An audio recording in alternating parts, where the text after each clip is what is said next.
Today guys on Beer Geek Nation, I was going to do a review, but I decided I want to do something a little bit different. I was originally going to review this beer from the brewery in Three Floyds. This is Floyd it's 14.7%. It's an Imperial Porter aged in rum barrels with spices added, and it was brewed at the brewery. It was a Reserve Society / Hoarder Society offering only. And what happened is the brewery came out and said, hey, these beers, they did this, and they did a Floyd which was an Imperial Stout with cherries and some other stuff in there.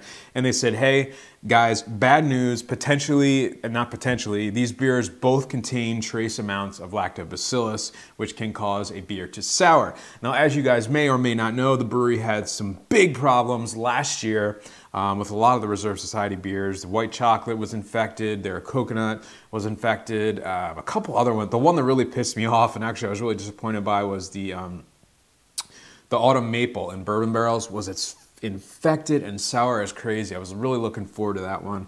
They say they got they got a lock on their QC. They apologized. They did refund. Actually, they gave gift cards and credit towards all those beers that you bought. So I'm not complaining about that. They really stepped up and apologized and said, hey, this is what we're doing from here on out to kind of, curb that.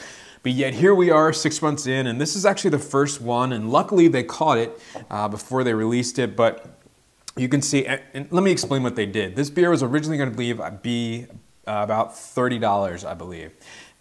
Both of them, both variations. And they came out and they said, hey, we're going to cut the price in half, basically. These beers were $16.99 before the discount, so after the discount, with tax and everything, they were still about 17 bucks or so.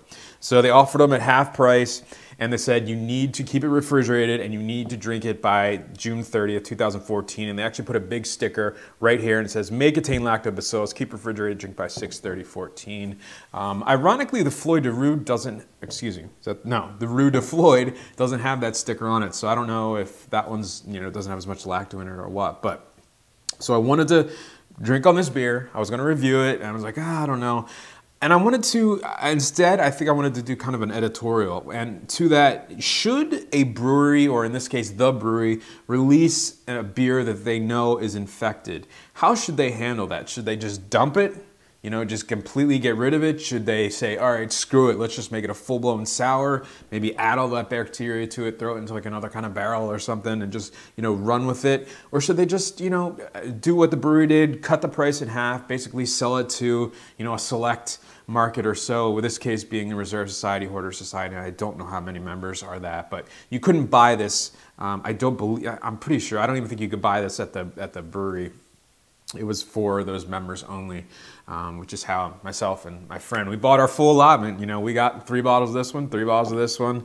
And why did we do that? Because, we're Reserve members and we paid the $300 and we're like, damn it, it's a 15% barrel-aged beer from Three Floyd of the brewery. And I think that's what they were thinking.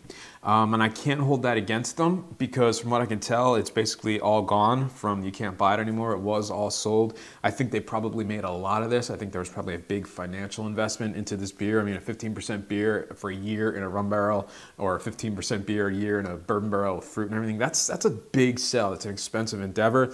So I can't imagine they wanted to take it on the chin too bad. They probably made a lot of this one. They knew it was going to sell because it was a brewery beer. It was a Three Floyds beer.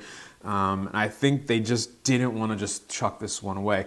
With that said, drinking on this beer is currently June, right now it's probably about June 13th. It smells awesome.